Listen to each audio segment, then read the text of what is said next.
આજે નેગેટિવ ઓપનિંગના સંકેત છે તે બધા વચ્ચે આજના સ્ટોક્સ એવા કયા છે કે જે ન્યૂઝ સ્પેસિફિક ખાસ ફોકસમાં આપણે રાખવા જોઈએ? જી બિલકુલ. Good morning Amit. તો વાત કરીએ ન્યૂઝ સ્પેસિફિક આજે ઘણા બધા પરિણામ જે ખાસ કરીને આવ્યા છે એના પર જ ફોકસ રહે છે. શરૂઆત કરીએ બજાજ ફાઇનાન્સ. ખાસ કરીને જો કંપનીના પરિણામ આપણે નજર કરીએ, આંકડા જોઈશું નો ડાઉટ પોઝિટિવ છે, પણ અનુમાન કરતાં થોડા આપણને જોઈશું નેગેટિવ જોવા મળે છે. એનઆઈસ જો ખાસ કરીને જો 20% ગ્રોથ 11,781 કરોડ, નફો બી 22% ગ્રોથ જોવા મળે છે, 5400 કરોડ આજુબાજુ. પ્રોવિઝનિંગ નો ડાઉટ ઘટ્યા છે, સારી વસ્તુ. ગ્રોસ એનપીએ નેટ એનપીએ બી ઘટ્યા છે અને ઈએમમાં બી જો વાર્ષિક આપણને શું સારો વધારો જોવા મળે છે, 5.9 લાખ કરોડ આજુબાજુ ઈએમ, વાર્ષિક જો 22.4% ગ્રોથ. એટલે આંકડા તો પોઝિટિવ સાઇડ છે, પણ જે અનુમાનિત જે આંકડા હતા એના કરતાં જો થોડા આપણને સ્લાઇડલી ડાઉન જોવા મળે છે, પણ ફોકસમાં છે બજાજ ફાઇનાન્સ આજે ખાસ કરીને. એમ્ફાસિસ ખાસ કરીને અહીંયા બી જો આઈટી કંપની જે પ્રમાણે નંબર આવ્યા છે, એમ્ફાસિસના ઓન પેપર નંબર જો તો પોઝિટિવ જ જોવા મળે છે. નફો 15% ગ્રોથ, 509 કરોડ આજુબાજુ. જે ખાસ કરીને આવક બી જો ઓવરઓલ ઇન્ડિયન આવકમાં વાત કરીએ તો એ બી 6% વધી છે, 4200 કરોડ આજુબાજુ. ડોલર આવક વાત કરીએ તો એ બી એમાં જોશું 18% વધારો જોવા મળે છે, $463 મિલિયન આજુબાજુ. માર્જિન બી જોયું તો ઇન્ક્રીઝ સ્લાઇડલી આપણને જોશું ઇન્ક્રીઝ થાય છે, 15.2% હતા વધીને 15.4% આજુબાજુ. એટલે માર્જિન બી સ્લાઇડલી ઇન્ક્રીઝ અને ₹52 પ્રતિ શેર ડિવિડન્ડની બી જાહેરાત કરી છે. અને ક્વાર્ટર ફોર જો કંપનીને જે નવી આપણે જોઈશું ઓર્ડર બુક એ બી આપણને સારી ગ્રોથ થતી જોવા મળી છે. એમ્ફાસિસ બી ફોકસમાં રહેશે. ફોર્સ મોટર અહીંયા જો પરિણામ ખાસ કરીને જોઈશું આપણને થોડો મિક્સ જોવા મળે છે. નફો ખાસ કરીને તો 40% ઘટાડો નફામાં જોવા મળે છે, 278 કરોડ આજુબાજુ.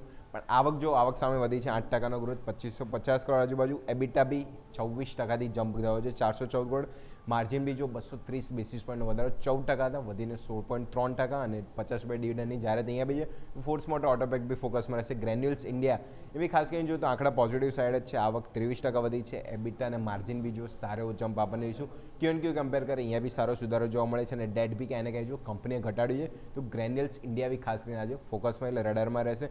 નવીન ફ્લોરિન અહીંયા ખાસ કરીને જો બેસ્ટ પરિણામ નવીન ફ્લોરિન આપ્યા છે. ખાસ કરીને નફો નજર કરો 95 કરોડથી વધીને 213 કરોડ, એટલે ડબલ ઉપર અહીંયા જોઈશું ખાસ કરીને નફો જોવા મળે છે. આવક બી 34% આજુબાજુ ગ્રોથ, 938 કરોડ આજુબાજુ.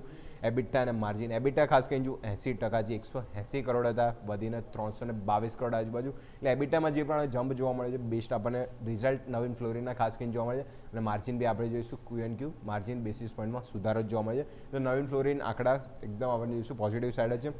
એમઓએફએસએલ એટલે મોતીલાલ ફાઇનાન્સ સર્વિસ, અહીંયા બી ખાસ કરીને જો ઓપરેટિંગ પ્રોફિટ સારું જોવા મળ્યું છે અને અસેટ જે વેલ્થ ઓપરેટિંગ નફો છે ત્યાં બી જો કંપની આપણે જોઈશું યર ઓન યર આંકડા પોઝિટિવ સાઇડ જ જોવા મળે છે. વેલ્થ મેનેજમેન્ટ બી પોઝિટિવ રહ્યું છે અને ખાસ કરીને કેપિટલ માર્કેટ જો ઓપરેટિંગ નફો છે કંપનીનો એ બી તમે નજર કરો તો 12% ગ્રોથ છે. એટલે અહીંયા બી આંકડા જોઈશું ટોપ એન્ડ બોટમ લાઇન આપણને સારા જ જોવા મળે છે, બધા ફોકસમાં રહે છે. અને લાસ્ટ ઓવરઓલ જોઈશું તેમાં જોઈશું આઈએફએલ ફાઇનાન્સ. આઈએફએલ ફાઇનાન્સ ખાસ કરીને જોઈશું અહીંયા કંપનીના આંકડા જો નફો 182% ગ્રોથ, 586 કરોડ અને આવક 43%નો ગ્રોથ છે, 3692 કરોડ. એટલે જોઈશું અહીંયા બી આંકડા આપણને જોઈશું તો યર ઓન યર સારા જ જોવા મળે છે. લાસ્ટ આપણે જોઈએ તો ક્રૂડ રેટ સ્ટોક જે પ્રમાણે ક્રૂડ અત્યારે જો $122 ભારે લઈશું.